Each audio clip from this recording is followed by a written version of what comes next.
ధనస్సు రాశి. ధనస్సు రాశి వాళ్ళకి ఆదాయం 11, వ్యయం 5, రాజపూజ్యం 7, అవమానం 5.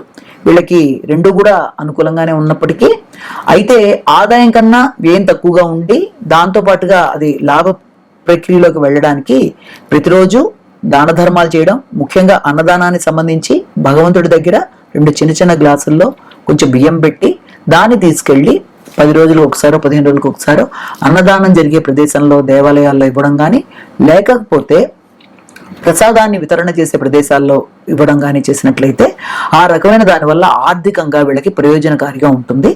అలాగే రాజపూజ్యం కన్నా అవమానం తక్కువగా ఉంది కాబట్టి వీలైనంత వరకు ఆ పుణ్యాన్ని నిలబెట్టుకోవడానికి ఇతరులలో దైవాన్ని దర్శిస్తూ ఇతరుల ప్రకారం ముందుకు వెళ్ళినట్లయితే అంతా అనుకూలంగా వీళ్ళకి ఉండడానికి అన్ని విధాల అవకాశం ఉంది. అయితే ఈ రాశి వాళ్ళకి సంవత్సరం ప్రారంభం నుంచి మే 1 దాకా కూడా ఈ గురుడు వీళ్ళకి పంచమ స్థానంలో మేషరాశిలో ఉండడం అనేది జరిగింది. దీనివల్ల సంతానం అభివృద్ధికరంగా ఉంటారు, వీళ్ళ ఆలోచనలు బాగుంటాయి. అంతేకాకుండా వీళ్ళ సలహాల వల్ల ఇతరులకు కూడా అభివృద్ధికరంగా ఉంటారు. అయితే దానితో పాటుగా ఆర్థికమైన విషయాల్లో కూడా కొంతవరకు అనుకూలంగా ఉండే ప్రయత్నాలు కూడా చేసుకుంటారు. అయితే తండ్రికి సంబంధించిన అంశాలు కానీ, విద్యలకి సంబంధించిన విషయాలు కానీ, సంతృప్తికి సంబంధించిన అంశాలు కానీ, ఆధ్యాత్మిక అంశాలు కానీ ఇవన్నీ కూడా వీళ్ళకి అనుకూలంగా ఉంటాయి. పెద్దల ఆశీస్సులు ఉంటాయి, ఇతరుల సహకారం బాగుంటుంది. వీళ్ళకి అన్ని విధాల అనుకూలమైన సమయంగానే అనుకోవచ్చు. అయితే రావాల్సిన లాభాలు మాత్రం చాలా కష్టం మీద వీళ్ళు అందుకోవడం జరుగుతుంది. ఎక్కువ కష్టపడితే తప్ప ఆశించిన స్థాయిలో ఫలితాలు రావడం అనేది కొంత తక్కువగా ఉంటుంది. అలాగే వ్యక్తిగత గౌరవం బాగుంటుంది. అలాగే శ్రమకి తగిన ఫలితాలను కూడా వీళ్ళు పొందుతారు. సంఘంలో గుర్తింపు గౌరవం ఉంటుంది.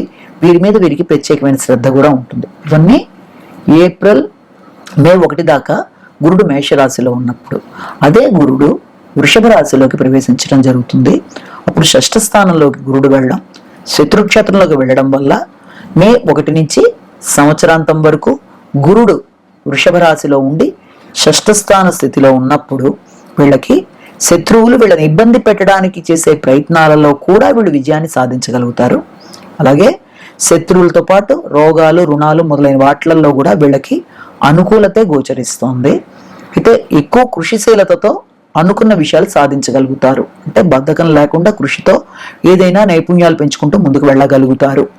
వృత్తిపరంగా వీళ్ళు ఎక్కువ శ్రమతో పేరు, దాంతోపాటుగా దాని కష్టానికి తగిన ప్రతిఫలాన్ని పొందడానికి చేసే ప్రయత్నాలు అనుకూలంగానే ఉంటాయి. కానీ వృత్తి స్థానంలో వీళ్ళకి ఎట్టి పరిస్థితుల్లో కూడా స్వార్థానికి లోను కాకుండా ముందుకు వెళ్ళినట్లయితే, అంటే దానివల్ల వీళ్ళకి చెడ్డ పేరు రాకుండా వీళ్ళంత వరకు గుర్తింపు గౌరవాన్ని పొందుతూ ముందుకెళ్లే ప్రయత్నాలు అనేవి చేసుకోవాలి.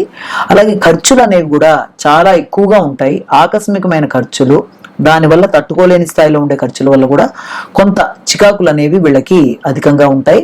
కానీ ఎక్కువ దాన ధర్మాలకి, అలాగే విరాళాలకి, తర్వాత ఈ రకమైన పరిహార ప్రక్రియల కోసం, అంటే ఈ రకమైన దోష నివారణ కోసం చేసే ఖర్చుల వల్ల వీళ్ళకి ఉపయోగకరంగానే ఉంటుంది. కానీ అది దుర్వినియోగం మాత్రం అవ్వదు వీళ్ళ దగ్గర ఉండే ధనానికి సంబంధించిన విషయాలు. అయితే మాటలు మాట్లాడేటప్పుడు మాత్రం వీళ్ళెంత జాగ్రత్తగా మాట్లాడాలి. స్వార్థపూరితంగా వీళ్ళు ఆలోచించి మాట్లాడుతున్నట్టుగా, ధనాన్ని అడుగుతున్నట్టుగా ఇతరులకి ధ్వనించే అవకాశం ఉంది. కాబట్టి వీళ్ళంతవరకు స్వార్థరహితంగా వీళ్ళు మాట్లాడినట్లయితే ఆ రకమైన అపార్థాలు తొలగిపోయే అవకాశం ఉంది. రావాల్సిన ధనాన్ని కూడా స్వార్థరహితంగా పొందే అవకాశం ఉంది. ఇక శని భగవానుడు తృతీయ స్థానంలో ఉంటాడు. వీళ్ళకి సంవత్సరం ప్రారంభం నుంచి సంవత్సరాంతం వరకు తృతీయంలో ఉండడం బట్టి వీళ్ళకి వ్యక్తుల సహకారం బాగుంటుంది. అంతేకాకుండా స్నేహితులు, మిత్రులు అందరి సహకారాన్ని కూడా వీళ్ళు పొందడానికి అవకాశం ఉంది. అయితే దాంతోపాటుగా వీళ్ళకి ఇక్కడ ముఖ్యంగా గుర్తుపెట్టుకోవాల్సింది ఏంటంటే, సంతానానికి సంబంధించిన అంశాలు కానీ, జ్ఞాపక శక్తికి సంబంధించిన విషయాల్లో కానీ వీళ్ళకి కొంత ఇబ్బందులు అనేవి ఎదుర్కొనే అవకాశం. వీళ్ళు ఆశించిన స్థాయిలో అభివృద్ధి అనేది సంతానానికి కనబడకపోవడం వల్ల కూడా వీళ్ళకి కొంచెం చికాకులు అనేవి అధికంగా ఉంటాయి. అంటే వ్యక్తిగతంగా వారితో అభిప్రాయ భేదాలు రాకుండా జాగ్రత్తలు వహించాలి. తండ్రి ఆరోగ్య విషయంలో ఖచ్చితంగా శ్రద్ధ తీసుకుంటూ ముందుకు వెళ్ళాలి.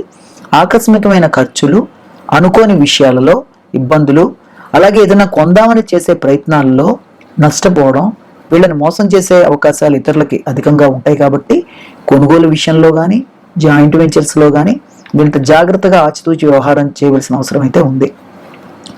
ఇక రాహుకేతువులు చతుర్థ దశమ స్థానాల్లో ఉన్నప్పుడు ఈ రాహువు వల్ల వాహనాలు నడిపేటప్పుడు చాలా జాగ్రత్తగా ఉండాలి.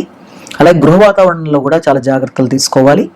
ఇక కేతు దశమస్థాన స్థితి వల్ల కొంత వైరాగ్య ధోరణి, చేస్తున్న వృత్తి మీద కొన్ని సందర్భాల్లో అసంతృప్తి, వృత్తిలో ఇతరులతో ఘర్షణాత్మకమైన వాతావరణం, వీళ్ళు ఆశించేది ఎక్కువ సిద్ధించేది తక్కువ లాంటి పరిస్థితులు రావడం వల్ల కొంత చికాకులు అనేవి అధికంగా ఉండడం, చేస్తున్న వృత్తిని వదిలేయాలన్న భావన కలగడం మొదలైన వాటికి ఆస్కారం ఉంది. కాబట్టి జాగ్రత్తలు తీసుకుంటూ ముందుకు వెళ్ళాలి. కాబట్టి శ్రీ దుర్గే నమః అనే శ్లోకాన్ని, గణేష్ నమస్తుభ్యం ఆరోగ్యం దేహిమే సదా అనే శ్లోకాన్ని పఠించినట్లయితే సమస్యలు అధిగమించవచ్చు. శని కుజులు కలిసిన సమయంలో ఈ ఏప్రిల్ 23 దాకా వీళ్ళకి సహకారం విషయంలో కానీ అన్నదమ్ములతో కానీ ఘర్షణాత్మకమైన వాతావరణం అనేది ఉంటుంది. కాబట్టి ఇతరుల దగ్గర నుంచి సహకారం వీళ్ళు ఎంత తక్కువ ఆశించినట్లయితే సమస్యని అధిగమిస్తూ ముందుకు వెళ్ళొచ్చు. ఇక రాహువు కుజుడు కలిసిన సందర్భంలో వీళ్ళకి ఏప్రిల్ 23 నుంచి జూన్ 1 దాకా వాహనాలు నడిపేటప్పుడు గృహ వాతావరణం ఘర్షణాత్మకంగా ఉంటుంది. కాబట్టి వీళ్ళెంత జాగ్రత్తలు తీసుకుంటూ కొనుగోలు సమయంలో కానీ, లేకపోతే ఎవరిని ఆత్మీయుని సంప్రదించి కానీ, లేకపోతే వాహనాలు నడిపేటప్పుడు కానీ చాలా జాగ్రత్తలు తీసుకుంటూ ముందుకు వెళ్ళాలి. తల్లి ఆరోగ్యం మీద శ్రద్ధ తీసుకోవాలి. ఈ రకమైనవన్నీ చేసుకున్నట్లయితే వీరికి బాగుంటుంది. ముఖ్యంగా ఈ ధనస్సు రాశి వాళ్ళకి సుబ్రహ్మణ్యేశ్వర స్వామి స్తోత్రాలు చేయడం అనేది ప్రత్యేక పరిహారంగా కూడా మనం భావించవచ్చు. సుబ్రహ్మణ్య రుణహర భవ సుబ్రహ్మణ్య అనే శ్లోకాన్ని పఠించినట్లయితే వీళ్ళకి అనుకూలమైన వాతావరణం అనేది ఏర్పడుతుంది. కాబట్టి ఈ చిన్న చిన్న పరిహారాలు పాటిస్తూ వ్యక్తిగత జాతకంలో కూడా ఏమన్నా చిన్నపాటి దోషాలు ఉంటే వాటిని అధిగమించే ప్రయత్నాలు చేసుకుంటూ ముందుకు వెళ్ళినట్లయితే చిన్న చిన్న సమస్యల్ని అవలీలగా అధిగమిస్తూ ముందుకు వెళ్ళగలుగుతారు. ఈ రోజున మనం పంచాంగ శ్రవణం యొక్క ప్రయోజనాలు కూడా ముఖ్యంగా తెలుసుకోవాలి. ఎందుకంటే పంచాంగ శ్రవణం అంటే ముందుగా అసలు పంచాంగం అంటేనే తిథి వార నక్షత్ర యోగ కరణాలు. ఇది ఒక టైం టేబుల్ లాంటిది. ఏ పని ఎప్పుడు చేస్తే మంచిది, ఎలా చేయాలి, ఈ సంవత్సరం సరుకుల ధరలు ఎలా ఉన్నాయి, ఏది మార్కెట్ వాల్యూలు ఎలా ఉన్నాయి అనేవి వాటి బట్టి తెలుసుకుని చూసుకుని వెళ్ళే వాళ్ళు ఉంటారు. మరికొంతమంది వ్యక్తిగతంగా వాళ్ళకి రాశి ఫలాలు ఎలా ఉన్నాయని ఇష్టంగా చూసుకునే వాళ్ళు ఉంటారు. ఏది ఏమైనప్పటికీ కూడా మనం దీంట్లో ముఖ్యంగా తెలుసుకోవాల్సింది పంచాంగంలో ఉండే తిథి వార నక్షత్ర యోగ కరణాలు అనేవి ప్రతి వ్యక్తికి కూడా పంచాంగ శ్రవణం వల్ల లభించేది ఏది అంటే శ్రేయస్సు, ఆయుష్, పాపహరం, రోగ నివారణ, కార్యసిద్ధి. ఇవన్నీ కూడా వరుసగా తిథి వార నక్షత్ర యోగ కరణాల వల్ల వ్యక్తికి పొందడం అనేది జరుగుతుంది ఈ రోజున. అయితే అంతేకాకుండా దుస్వప్న పరిహారం అంటే ఏదన్నా చెడు కళలు వస్తే వాటి యొక్క పరిహారాలు లాంటివి, గంగా స్నాన ఫలం అనేది, సంతానం అభివృద్ధి అనేది, ఆయుర్వృద్ధి అనేది, ఆరోగ్యం బాగుండడం అనేది మొదలైన వాటికి అంటే మొదలైన అనేక రకాలైన సమాహారంగా పంచాంగ శ్రవణాన్ని యొక్క ఫలితంగా మనం భావిస్తాం. అయితే ఈ పంచాంగ శ్రవణంలో కూడా మనం ముఖ్యంగా తెలుసుకోవాల్సింది ఏంటంటే నవగ్రహాలు కూడా ఈ రోజున వ్యక్తులందరినీ కూడా దీవించి రకరకాల ఎందుకంటే పంచాంగం అంటేనే నవగ్రహాలకి సంబంధించిన అంశాలన్నీ అందులో మనం ప్రస్తావించడం జరుగుతుంది.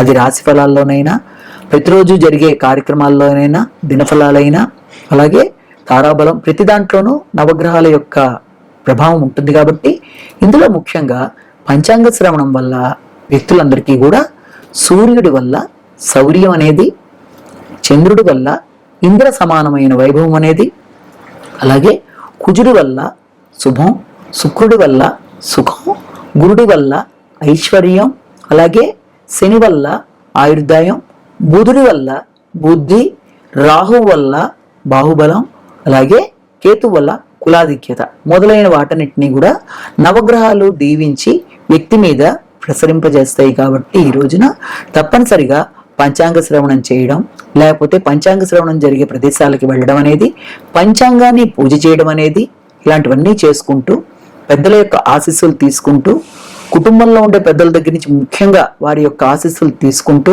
ముందుకు వెళ్ళి నూతన కార్యక్రమాలు చేపట్టిన వారికి కూడా చక్కని సమయంలో దాన్ని ఇవాళ మొదలుపెట్టినట్లయితే తప్పనిసరిగా ఈ సంవత్సరం అంతా శ్రీ క్రోధీనామ సంవత్సరంలో అన్ని విధాలుగా విజయాలు, ఆశించిన ప్రయోజనాలు, అన్ని రకాలుగా ఆయురారోగ్య ఐశ్వర్యాలు నవగ్రహాలు ఇవ్వాలని మనస్ఫూర్తిగా కోరుకుంటూ అందరికీ మరొక్కసారి శ్రీ క్రోధీనామ సంవత్సర ఉగాది శుభాకాంక్షలు.